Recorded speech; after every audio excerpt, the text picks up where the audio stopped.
Matt, you and I love a to-do list, and I know that you've had one for quite a while, something on your to-do list of record a Villa voice note about some fan chants that you created. Now, you had a document from March 24th. It's now June 6th as we record this, and this episode has not come out. That's got further and further down your to-do list. So, as a bit of a punishment, for want of a better word, I want you to sing one of your original Aston Villa chants from that future episode that may or may not happen, whether it ever gets off your to-do list or not. Do you want to give us a little number? I started this. It was going to be a stupid knockabout Villa voice note, which will be returning eventually. It's on that to-do list. But I was going to do it. This is really bad. I blame Aston Villa. I was going to do it as an alternative Wembley songbook for the FA Cup final. Then we went and knackered it up, didn't we? So I'll do this one because we don't know about his future yet. To the tune of Rah Rah Rasputin. Okay. Rah, rah, Rashford's in, Marcus loves a Villa win. He left United for a bigger team. Rah, rah, Rashford's in, Marcus loves a Villa win. He's here with Unai, he's living the dream. Pretty good, actually. But there was an alternative. Rah, rah, Rashford's out, Marcus' future is in doubt. Blah, blah, blah, blah, blah, blah, blah, blah, blah, blah. You know, we don't want to test the patience. We want to try and get into the bread and butter of the episode first. Absolutely. Something on my to-do list is to change the video backgrounds to update them with the new kits. We're using the Navy third shirt still, but why not? However, today's episode is all about Unai Emery's to-do list. See, that wasn't for nothing. Okay, we get there. Seamless, eventually. Absolutely seamless. We put a list together of 11 things that may be on Unai Emery's to-do list heading into the new season and beyond, of just things that we feel like he needs to fix or work on. And who are we to suggest to the great Unai Emery how to do his job? But this is the kind of episode that we've done on the Claret Blue podcast before. The first one, and these are in no particular order really, is just to keep up the defensive improvement from the back end of the season. And that's something that we kind of threw at Villa quite a lot, that defending was an issue for us and lapses in concentration or whatever it may be. However, in that run-in that almost got us into the Champions League, defensively we did look a lot better. And whatever was tweaked or worked on during that period has to follow through into the start of next season, doesn't it? Yeah, well, on my to-do list was not to say I told you so to you about the goal difference thing, and I wasn't brave enough to say it on the final day of the season because you were in a massive sulk, as we all were. Ultimately, smug, I told you so man here. I did fear that it was going to come back and bite us on the arse, and it absolutely did. I don't think our goals for was that bad. I think we were still quite productive in front of goal. So it's clearly the amount of goals that we conceded that have ended up stitching us. We're speaking at the top of the summer before all the transfer comings and goings happen. We don't even know what the back five's going to look like, do we? And I'm sure we'll touch upon some of those individual decisions there. But yeah, we absolutely need to be tough to beat. And Emery, even though he kind of brought expansive football into Villa quite quickly, I remember the early days still being quite a strong platform. I wonder if people do have to do this like this: concede less goals, sign better players. It's the rest of the list. Sorry, let's spoil the rest of the episode. We'll move on to point number 2. We've got kind of replace the Rashford/Watkins competition. Now, again, like you just said, we're filming this, and this episode's going out straight away. Things change in the transfer market. Maybe that question means that Rashford isn't going to be here next season, and neither is Watkins. Like, things move, things change. But having that kind of solid striker, that Watkins is your first choice, and Rashford's come in to kind of support that, but also start in place of Watkins. If Rashford isn't to be here next year and Watkins is, you've still got to have those forward options. And again, this kind of maybe links into a broader point of, like you just said, signing good players. I hope Emery and Monchi are listening to this and have got their big flip charts and their big thick marker pens at the ready.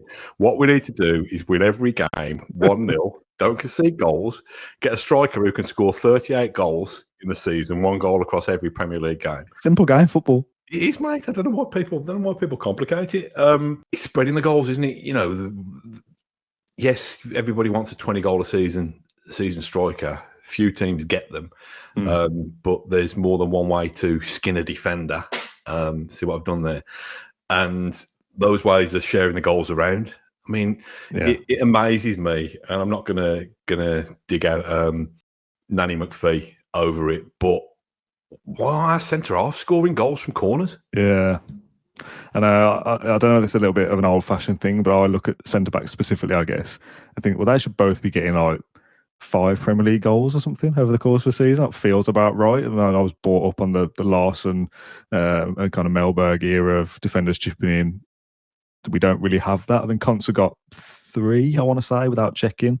But, that's not something that you'd associate with Villa, having a lot of height and a lot of presence at set pieces, but the defenders aren't notching any.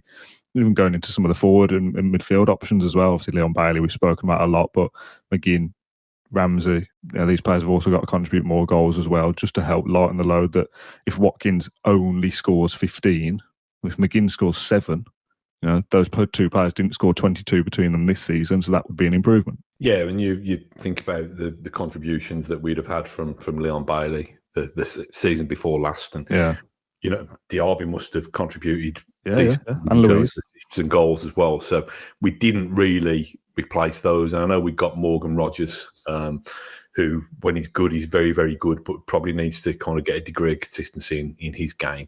How many goals did he finish with? The subject making of Morgan Rogers documentary that's available on the Black Blue YouTube channel. Good, yeah, good plug there. I'm pretty sure it's something like 8 goals and 9 assists, something like that for Rogers. So productive. It's not terrible. Yeah, that's decent for a first proper season. Especially he spent the second half of the season shunted out into a position that's not his best as well. No, mind you saying that, Asensio scored a fair amount of goals that we may or may not have to replace from elsewhere in the team as well. So, yeah, we want a striker who's prolific, but we also need to find a way of creating opportunities and taking opportunities for every other outfield player on the pitch, basically. Yeah, I think one of those players, for point number 3, getting the best out of Jacob Ramsey, brackets if he stays. If he's here next season, I kind of feel like we're at a little bit of a crossroads with Jacob Ramsey's Villa career specifically, that he's been here quite a while. He's still getting games. Obviously, he had an injury hit season last year, not the one that's just finished, the one before. A little bit in and out in the year just gone. Players off the left, then Rashford's there, then Rodgers has played there, Asensio. Like, it's been a little bit stop-start for Ramsey. If he's here next season and he's fit enough to contribute throughout the whole season, you want to see him getting close to double figures, really, I think, in goal contributions. Well, goals and assists, really. The kind of Leon Bailey season of the year before, double figures in both. I'm not suggesting Ramsey's going to go and score 10 Premier League goals and get 10 assists, but it should be close to that, I think. Yeah, well, like I say, a few things need to happen. He needs to still be at Aston Villa, because if he's not, I don't really want him to improve his numbers. Nothing against you, Jacob. You need to get him on the pitch. So that's him staying fit, and that's him being in form. Another thing probably needs to happen as well. Villa need to, well, I don't think there's a rule against you having touchline hugging wingers on both flanks, but that doesn't tend to be the way that Villa play. But who's to say that rather than replacing, Bailey with a right winger, I suppose you could say you've effectively done that in Marlon in a way.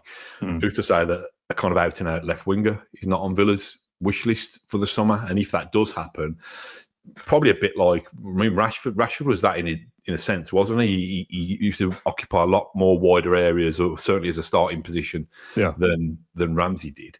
But if that does happen, does there almost need to be a reimagining of what Ramsey's role is? Can he play more centrally? I'm not sure that his game's necessarily suited to play in the, I hate using the phrase, double pivot. No, he's not that kind of player. I feel like that's something like, me saying double pivot was something if my dad passed me a kind of certain screwdriver or something. It doesn't sit well with me in football park. What would you call that? What was that before? Holding midfielders? Holding midfielder, or deep lying defensive midfield role. I'm not sure he's suited for there. Then it probably does become a little bit more congested. I'm still very much really charmed by the one of our own, local boy made good. I like us to protect them at all costs and do absolutely everything we can to make them get every drop out of their career that they can do in the colours of Aston Villa. But he's a funny one, Ramsey. I think sometimes when he's in full flight, you'll think, blimey, I've forgotten how good he is. Yeah. That's kind of the problem. Yeah. If it's a rarity, and sometimes if Villa are in full flow without him, you don't really miss him. Fourth on the list is Enzo Barrenechea decision. Now, this might not be one specifically for Unai Emery, although he has kind of final say, but possibly one more so for Monchi and co. Is that a decision to be made over a sale because it's good for PSR purposes? Possibly. PSR purposes, possibly. Is it another loan maybe to increase his value for future seasons or to increase his ability to be a first-team player for Villa in seasons to come? Or has he shown enough at Valencia to come in and be useful this season? There is a decision to be made regardless. It's funny, isn't it, the way my mind works? I did hear the question, but I'm just still thinking about your alliteration. I'm thinking about Peter Pepper picked a peck of PSR. Probably. I'll throw the question back at you. What's his value worth now? What would somebody pay? I don't know. Because the some of the figures that you saw floating around on social media were something like 10 or 12 million, which seems low enough for it to not be worthwhile. It's just got into the Argentina squad, which I saw people saying, using that as a bit of like well, he must be worth more now. But Emi Buendia has an Argentina cap. It's like, does that sway our decision on how much his value is? Probably not. I know there's other factors around those two comparisons, but I think if you were getting less than 20 million, it probably isn't really worth it. And you either keep him to play or you loan him again and hope that it becomes more than that kind of figure in the future. So the value is what somebody's willing to pay. If nobody's willing to pay what Villa think he's worth, then it's no deal. Well, yeah, and it depends how tight Villa are as well. Yeah. At that stage of the summer, if an offer comes in, where they are with their other manoeuvrings, really. I would like to see, and this is based on very limited evidence. This is based on a highlight reel with the music that you liked. Yeah, a highlights reel that has introduced me more to some modern music than it has to another footballing option in Aston Villa's midfield. But, who's the next? If you've got Kamara and Tielemans and they're staying, I'm asking the question. I'm not saying they are, but hopefully Kamara and Tielemans will still be with us next season, and then you've still got Onana probably as your next choice. Barkley's probably time is up now. He's not officially been released, has he, Barkley? Has he got any? No, he's still got a year left. Either a year or two left on his deal. I remember when we did the video about the contracts, and I think I saw somewhere that it was 2026 or there was an option for 2027. So based on whatever source you want to believe. I saw some quotes from Emery. Again, I don't know where these were from, but he was saying like Barkley will be better next year or something like that. So it doesn't sound like the plans are to sell him. But again, if an offer comes in and we kind of manoeuvre the wages around and Enzo is ready-made to come in and take Barkley's spot in the squad, like again, that kind of makes sense to me. Yeah, I'd probably like to see that, to be honest. I'd like to see what you can do at Villa in the Premier League, with cameos from the bench. But if that doesn't happen, that probably gives you an idea of where he's at with his development. Yeah. I think if we're in a position financially where we can hedge our bets and keep him at the football club for another couple of years, even if that means him getting experience elsewhere, I'd probably do that, to be honest. Whereas if it's the difference between getting the 15 million for him or selling one of Jacob Ramsey's legs, I'd probably cash in. I'd probably cash in on Enzo. But I don't know. I mean, have you put you on the spot a little bit? Have you seen much more of him than I have, or not? Not really. I've not seen any. I'm glad people tune into this, to be honest, for all this. I mean, I don't know how many Villa fans will have watched plenty of Valencia's games to analyse him. Like I've seen clips and highlights packages, and he looks a tidy footballer and he could play a role, but that doesn't necessarily mean it will translate into the Premier League. And as we said, this is Unai Emery's to-do list. If he thinks he's good enough and we can afford to keep him, he will be in the squad. If we can't afford to keep him, or Emery doesn't think he's good enough, he won't be. Do you make many lists? And do you make them like in written form rather than typing them on your phone? Or well, for those that are watching, I've manoeuvred my office setup, and I do have a whiteboard up on the wall that I've write things on, and I've got little pins to stick letters on there and stuff like that. Council tax, okay, I'll stick that up there so I don't forget. I walk past it every day. Generally, though, I do stuff on my phone. You're a paper man, though, aren't you? Oh no, I still do. I do both. I do Google Doc lists and I do written notepad lists. But there's something satisfying about a written one where you can actually put the cross, you put a line through it. That's achieved. I think it's quite cleansing for the soul that I've actually done something today. And it might just be, put the list bottles in the recycling. Or yeah. But I suppose the flip side is, where am I going with this? I think the flip side of this is a never-ending list. It's soul destroying, isn't it? Yeah. I mean, it's adult life, isn't it? There's always something else to do. Which is interesting that you scratch through them. I like to write my thing if I do handwrite it, and I like to draw a little box so I can put a tick in the box. Oh, right. Yeah. There you go. That's you're more creative though, whereas I'm more destructive, I think. So, well, anyway, a podcaster's work's never done, is it? Right, let's move on. We're going to combine 2 points here because they're kind of the same. Buy a right back and buy a goalkeeper, possibly plural. Emi Martinez's situation, if he does leave, we'll need a first choice and a backup. If Martinez stays, we need a backup to replace Olsen, and the right back department needs finally sorting, doesn't it? I think that's probably the priority position, possibly more alliteration, which is good, isn't it? It's a part of the pitch. Wow, we really are going over this P thing.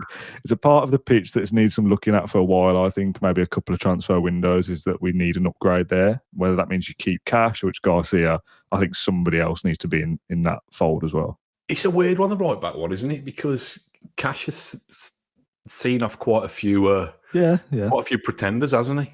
The only one who's really ousted him consistently is when Ezri Konsa's played there. Who have we during Cash's time at the football club, even pre-Emery? Who have we? We've obviously had Garcia and Nedeljkovic in most recent times, but did Cash come in and see off Gilbert initially? Yeah, it would have been Gilbert to begin with. Yeah, and at the time, this probably shows how long it's been going on. That when Gilbert was out on loan, it's kind of like bring him back. So obviously times change and Cash has improved since then, I think, and has had a relatively decent season in the one just gone. But I think you can aim a level above that now. That department definitely needs work this year, I think. Yeah, to all intents and purposes, I'm pretty satisfied with the left back area and the options, and they both bring Luca Dean and Ian Matson bring different things, but you don't get too high or too low depending on which one's on the team sheet. I think if you could get somebody at Cash's level, obviously the purpose of recruitment is trying to improve and enhance the squad every time you bring in a new person. But I wouldn't be. People say, "Oh, why do we want to bring another Matty Cash in?" We probably are striving to bring better than that. But I do think again sometimes it's about competition, and I'm a bit surprised. I don't know. We get excited when these new marauding fullbacks arrived, don't we? And I remember kind of falling in love with Alex Moreno for a couple of months, and then he was phased out. And Garcia just doesn't seem to have been trusted in there. And when Disasi was being bought in as that option, didn't really fill us with encouragement. It was a bit like felt it's probably been a bit harsh on Disasi really, but it's a bit like Mika Richards. He got the probably got the body of a bodybuilder, let alone the body of a centre half. You need your fullbacks to be mobile and quick. I think probably one of the first things on the tick list should be that. And I don't think Cash has had the pressure. He's had players who've come in and tried to threaten him, but I don't think he's had enough pressure on his position. So, we do need somebody. We need somebody good. We need somebody who's better than Matty Cash. But at the very least, we need to have two really strong options that we can chop and change like we've got on the left flank. Yeah. We're doing enough talking about goalkeepers on the podcast. It speaks for itself. It's very obvious.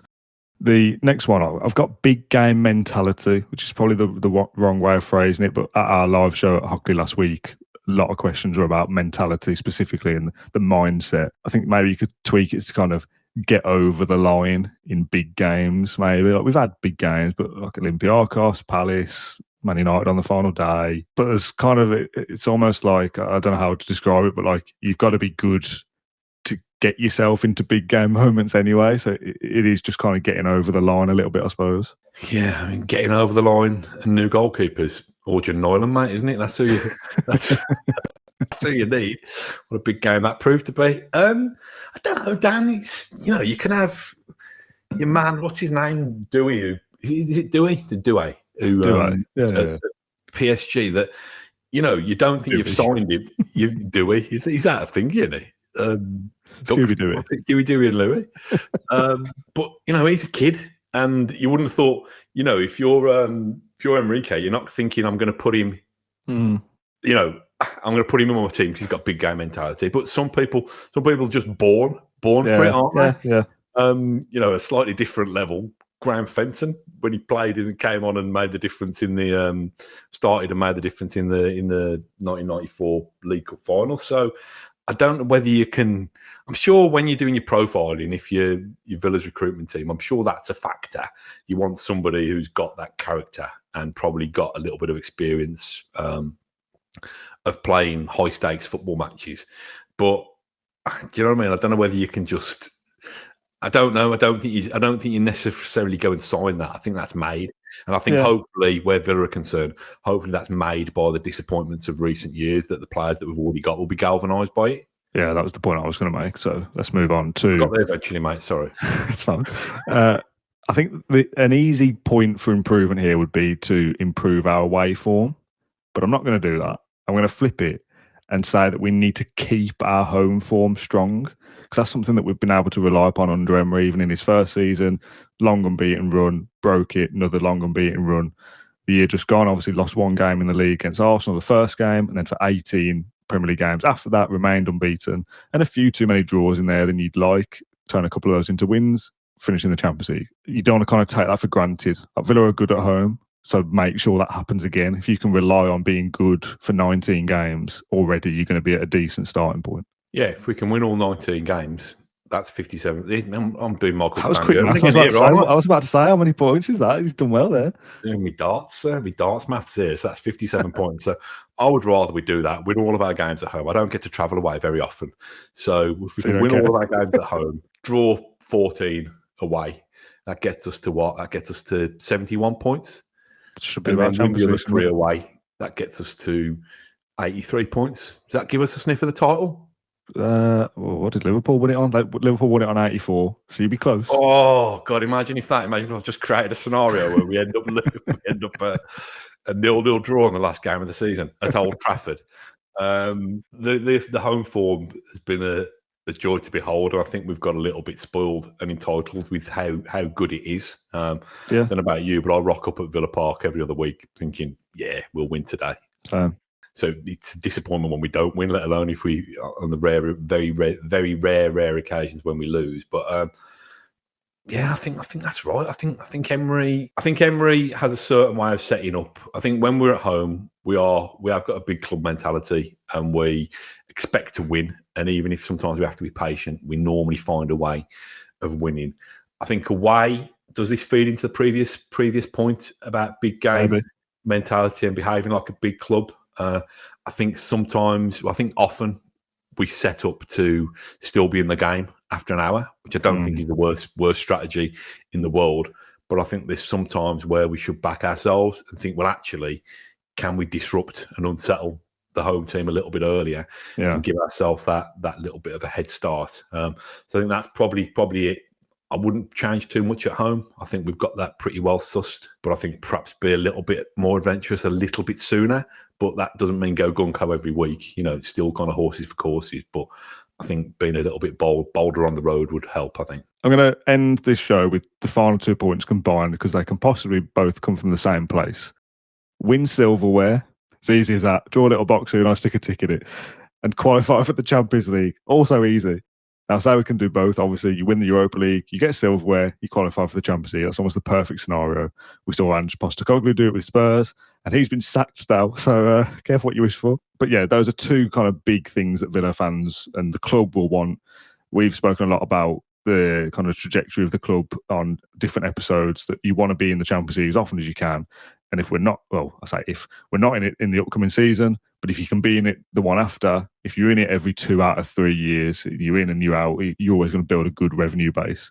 But winning a trophy is massive for everybody, isn't it? And if that is the Europa League, and then there is some kind of drop-off in the league, as long as it's not 17th, if we finished 8th, won the Europa League and got into the Champions League, I think the majority of fans listening would absolutely take that right this second. Yeah, I would. I'm all about the trophy, as you know, as much as I've really enjoyed the Champions League adventure and really want more of it as soon as possible. You've surprised the Ange news has rocked me. That's happened literally just right now as we're recording. Yeah, I'll get over it. It's an interesting one, that is. I wonder where he'll go, and I wonder who they'll get. But we'll save that to our stablemates, the Golden Guest Tottenham Hotspur podcast. Yeah, Daniel Levy's to-do list. Yeah, that can be it. Are we going back to the kind of shootout between Champions League or trophy again? Is that effectively what this question is? Or I think so, yeah. Because, yeah, I suppose so. Because I think any silverware is seen as a success. But if Villa finished 12th next year but won the Carabao Cup, I'm not sure everybody would take that. I think if we put in a brave face on the disappointing last day of the season, then this gives us the perfect opportunity to do both, then, doesn't it? Yeah. You know, I presume Europa League qualification. Europa League winning will guarantee Champions League again. I don't think there's been a rule change for next season, not that I've heard of anyway. So that's your sweet spot. I wouldn't want to do it the Spurs way. I think that really does put all your eggs in one basket. If you do what Spurs have done, you're gonna lose lots of games every week. You're gonna go to Villa Park and watch us lose quite a lot. We don't want that. Yeah, and I'm not sure that's. Listen, they've won a trophy and we haven't, so they have got a big injection of that big game mentality because they've got over the line in that big game. But I'm not sure it's great for the kind of the health of your football club if you are getting turned over every other week. I think Villa. I think Emery's starting point will be let's finish top 4, top 5, and let's get that Champions League qualification back in the bag again. Not going to be easy. You know, we know that. If it was me, I would take Europa League, I'd take Carabao Cup, I'd take FA Cup, take a Premier League title. I was going to say I'd take a Premier League title over qualifying for the Champions League, but I don't think it works like that, does it? It doesn't. That's the ultimate way to qualify for the Champions League, as we all know. Well, that. I mean, in old money, that was the only way to qualify for the Champions League, hence the name. But modern day football. Right, let's call it a day there.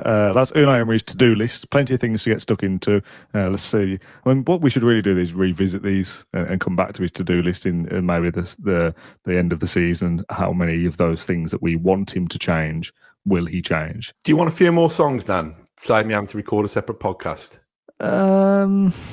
Go on, it'll only take a couple of minutes. You can cut it out if you don't like it. Go on then. Give me some songs. All right, this one's about Kenny Swain. Nice topical. And it's to the tune of Penny Lane. Kenny Swain is in my ears and in my eyes.